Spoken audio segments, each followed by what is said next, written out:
अब नए चैलेंजेस क्या क्या आ रहे हैं? पहले भय ज्यादा था, हालांकि नंबर्स कम थे, इन्फेक्शंस कम थे। अब इन्फेक्शंस बहुत हो गए हैं क्योंकि लॉकडाउन नहीं है, तो लोगों के अंदर एक तरीके का लगता है कि जैसे सब चिंता से मुक्त हो गए हैं लोग। मेरा ये मानना है कि लोगों को अब ज्यादा ध्यान रखने की आवश्यकता है। पहले जब लॉकडाउन था तो घरों में बंद थे तो इन्फेक्शन का चांस नहीं था। आप बाहर निकल रहे हैं, अब लॉकडाउन खत्म हो गया है, तो उसमें बाहर निकलते वक्त किससे कांटेक्ट कर रहे हैं, अपनी सावधानी कैसे बरत रहे हैं, दूसरों को कैसे सुरक्षित रख रहे हैं, स्वयं सुरक्षित रखते हुए, ये एक बहुत बड़ा चैलेंज है।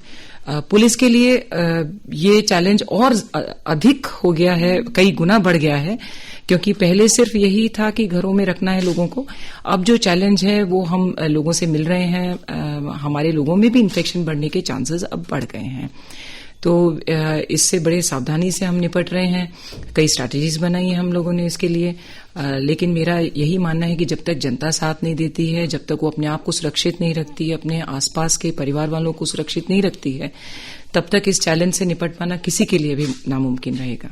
विनीता जी, पहले तो ये था कि लॉकडाउन है, यानी पुलिस को यही देखना है कि कोई व्यक्ति सड़क पर ना आ जाए, बाहर ना आ जाए, और आ जाए तो किस कार्य के लिए जा रहा है वो तहकीकात करना और पता करके ही जाने देना। लेकिन अब तो लगभग सब लोग सड़क पर है। ऐसे में कौन आदमी इन्फेक्टेड है, किसे रोका जाना है, किसे तहकीकात करनी है, और उसके बाद पूछा जाना। कई लोग, भारतीय लोग, उस पर बड़ी नाराजगी भी जाहिर करते हैं। ऐसे में चैलेंजेस बहुत ज्यादा बढ़ गए, इनसे कैसे डील कर रहे हैं? इसमें एक बहुत बड़ी पहल जो मुख्यमंत्री साहब ने की है, मुख्यमंत्री जी ने 21 जून से लेकर के और 10 दिन का एक अभियान, जागरूकता अभियान शुरू करने का निर्णय लिया है। हम सभी को इसके इंस्ट्रक्शंस दिए गए हैं। उस जागरूकता अभियान के थ्रू हम लोगों को ये बताना चाहेंगे कि किस तरीके से सुरक्षित रह सकते हैं, और यदि लोगों को ये लगता है कि हम लोग उनको रिस्ट्रिक्ट कर रहे हैं, तो वो भी हम लोग कोशिश करेंगे लोगों को ये समझाने की कि ये रिस्ट्रिक्शन उनकी भलाई के लिए है। दूसरा, हमें कानून की भी सहायता है इसमें। जो राजस्थान महामारी अध्यादेश है उसके तहत जो लोग बिना मास्क लगाए दुकानदार यदि सामान बेच रहे हैं, या उनके पास जो खरीदार आए हैं वो अगर बिना मास्क लगाए हैं, उसमें फाइन का प्रोविजन है, और इस तरीके के कई प्रोविजंस उसमें किए गए हैं जी। तो हम लोगों का ये मानना है कि जब तक जागरूकता नहीं होगी लोगों में, तब तक इससे निपटना संभव नहीं है। विनीता जी, हमारे यहाँ पर गरीब लोग हैं और गरीबी के साथ जुड़ी हुई दूसरी बहुत सारी परेशानियां। संभव है हम किसी सब्जी वाले को कहें कि उसके पास मास्क नहीं है या ग्लव्स नहीं है, और ये भी संभव है कि वो अफोर्ड नहीं कर पा रहा हो।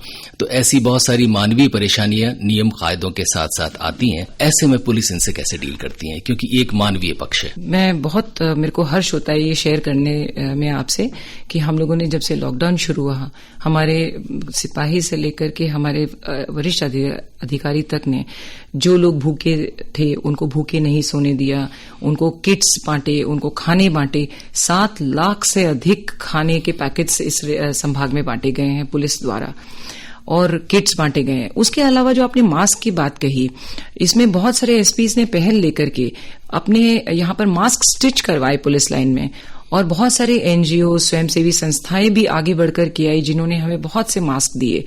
तो पुलिस वालों के लिए भी मास्क दिए गए और पुलिस वाले भी मास्क वितरित कर रहे हैं।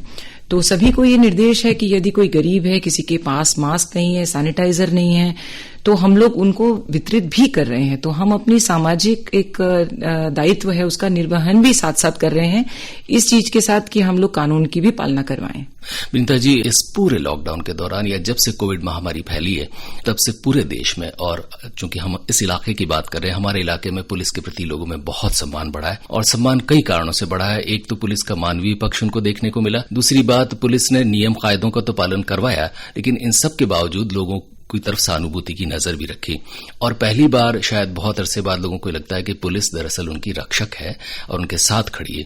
और ये तब भी था जब बहुत सारे चैलेंजेस ऐसे भी थे कि पुलिस के जो एम्प्लॉइज हैं, पुलिस कर्मी है, जो सुरक्षा कर्मी है, वो खुद भी एक्सपोज हो रहे हैं वहां पर सड़क पर बैठकर। तो ये एक जो पुलिस की बहुत अच्छी इमेज बनी है, इस इमेज को आगे कंटिन्यू करें, इसके लिए आप क्या मन में है? जी, ये एक आपने सही कहा कि ये जो इमेज बनी है हमारी, ये कंटिन्यू रखना एक चुनौती अपने आप में है, क्योंकि हम लोगों को अब कानून की भी पालना उतनी ही करवानी है।